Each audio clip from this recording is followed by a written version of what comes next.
We are in the old city, Hyderabad, and joining us is the chief of the AIMIM, Asaduddin Owaisi, a man who you always see on primetime bulletins because some statement of his would have definitely created the controversy of the day. And let me ask first that the Prime Minister has said that you are actually stopping the development in Hyderabad city. He's called you a speed breaker for as far as development in Hyderabad city is concerned. How would you respond? The Prime Minister lies through his teeth.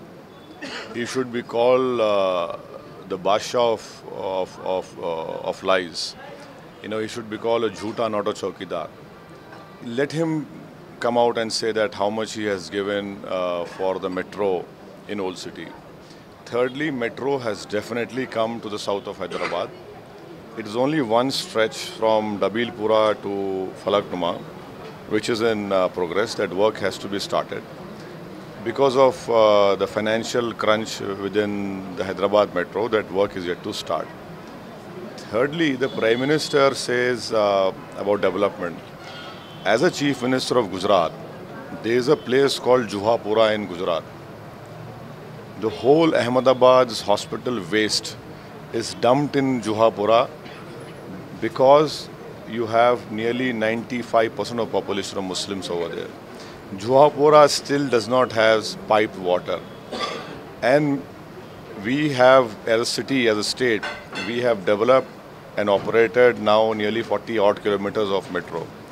In Ahmedabad, not in 4 kilometers operated.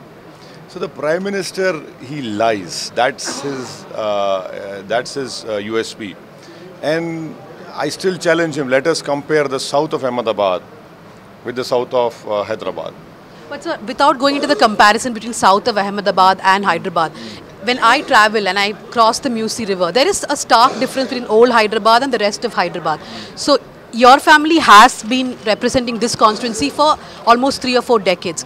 You could be accused of holding this constituency back as far as development is concerned. My request to you is that please file an RTI application and ask for the amount of funds that have been used by the Greater Hyderabad Municipal Corporation and the Water Board in terms of laying new roads, stormwater drains, new sewerage lines, street lights, parks, basti hospitals. Everything will come out. You can accuse me that you should have done more. I'm ready to accept that. But if you tell me that I have not done any work, that is completely wrong. Because you are demeaning the people who are still voting for me. End of the day, in this day and age, when you have social media, you have media, and electronic media, and all electronic and especially electronic media is now controlled by the Supreme Leader, Shri Narendra Modi. Now, do you think that I will not be exposed? Definitely I will be exposed. So that is why I'm saying that when everything is so transparent, yes, if you compare this area with high-tech city, it's wrong. It should not be compared because that is an area which has been developed only for software industry. But if you want to compare it, I would request you, when it rains in Hyderabad, please go to high-tech city and come here. Okay. There you cannot move your car. Here we have proper stormwater drain system. Here you have our culture is here, which is still intact. Whether it is any community's culture, you can feel it, you can breathe it. You have the culinary habits which are still relevant over here. So definitely this place has its own exclusiveness. The sense of preservation, you mean? Everything is here. But if someone comes and tells me, why don't you make it a high-tech city? I don't want to. I'm more concerned about, yes, I accept that road widening has to be done, which we have proposed. We have asked the government to give us another additional 300 crores to make this whole south of Hyderabad flood-free zone. That will definitely happen.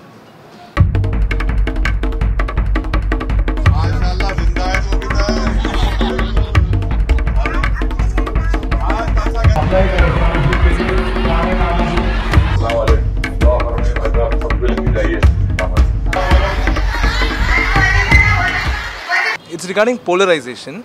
The BJP often accuses you of polarizing the Muslim community, but how would you say you are different from the BJP? You accuse the BJP of polarizing the Hindu. I am yet to use a language which Mr. Modi has just used in Wardha, saying Hindu, Muslim about terrorism.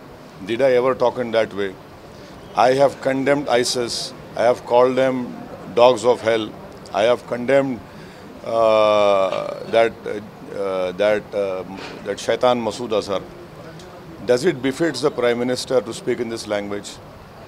I want to know from the Prime Minister, who was Nathuram Godse?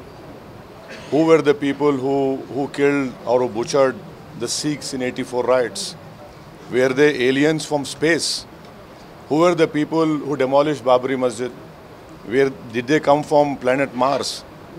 So the Prime Minister is using this politics. He is expert in that. And did any party of my member of mine said that the great Indian army of ours is a Modi Sena? Who's doing this? It is the Prime Minister and his party people, his constitutional heads are using this language to polarize. When the Chief Minister came to Hyderabad in last assembly election of UP, he said we'll throw out OIC. What is that language? When Prime Minister comes here and he says we are a speed breaker, definitely we are a speed breaker against Hindutva, against the RSS ideology. So it is who's polarizing? It is not me, but it is the Prime Minister who's leading this polarization. And it is very unfortunate that Election Commission of India is watching it. Had I made that statement of Wardha, you people would have slaughtered me not once but 1,000 times. And you would have crucified me on everywhere, every channel. But because it is Modi, the media is afraid to even talk about it.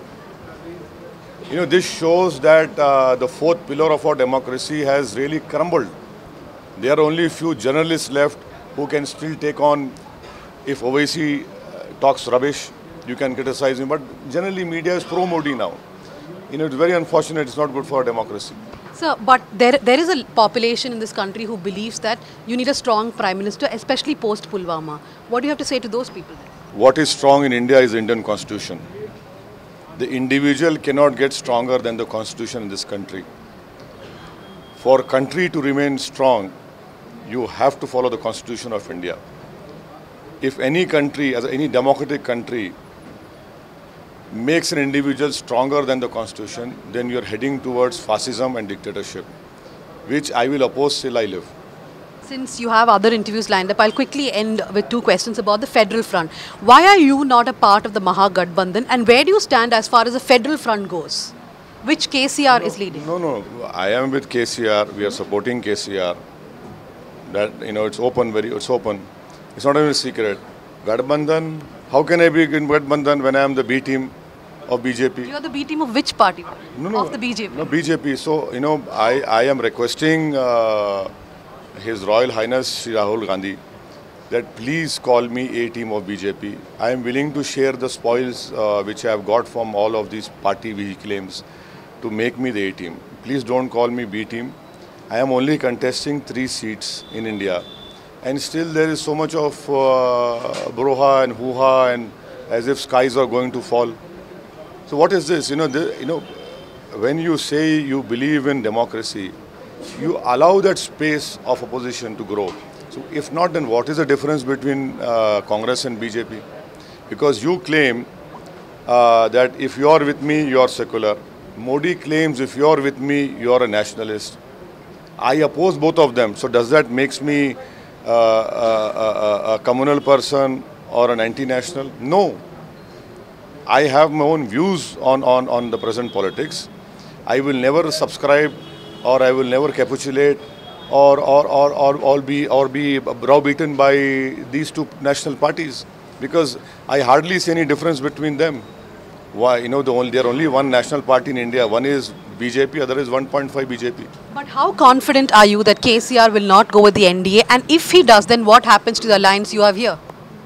Madam, in last 5 years, despite having 11 or 12 MPs, did KCR join BJP? No. He fought with BJP and through his political statesmanship and sagacity, we got our separate high court. That in itself is a huge credit to KCR's political sagacity. In last assembly elections, BJP lost 100 assembly seats out of 119. And let me share a secret with you. During assembly elections, it was BJP who was sponsoring Congress candidates in Telangana. Why are you making that allegation? I am not making that allegation. It's not allegation. It's a fact. Because when BJP realized that they're not going to limit KCR to 50 seats, there was a plan B in place, and that was implemented, and huge resources and all sort of help was given by BJP to Congress midway through assembly elections, because the whole plan was to reduce KCR till 50. To break regional parties. Whatever it is, there was definitely a plan. I don't want to elaborate more. More will come out more in a few months. But this happened. So now who's playing this game? It is BJP and Congress who are playing this game in Telangana. But people of Telangana had more wisdom. They knew this game and they ensured that KCR wins 80 plus seats. K.T. Ramarao told me yesterday that he believes the Congress and the BJP will not be forming governments. In fact, they will not be calling regional parties this time, but it will be a coalition of regional parties who will invite the BJP or the Congress to form the government at the centre. What do you have to say? Well, my opinion is different. I am of the opinion that the regional parties will play a very important role in the next government formation. And my earnest desire and hope and my dream is that a non-Congress, non-BJP government takes shape in the next government. It all depends on the regional parties. I'm sure are going to do well in Telangana, Andhra, Tamil Nadu, Odisha, West Bengal, UP, Jharkhand. These are the places where regional parties will really do well. And post 23rd May, this would be a very good number to ensure that this sort of political formation takes place. Thank you very much. I hope there will be a non-BJP, non-Congress government in the centre in 2019. That's what Asaduddin Owaisi told us. This is Dhanya Rajendran for the News Minute.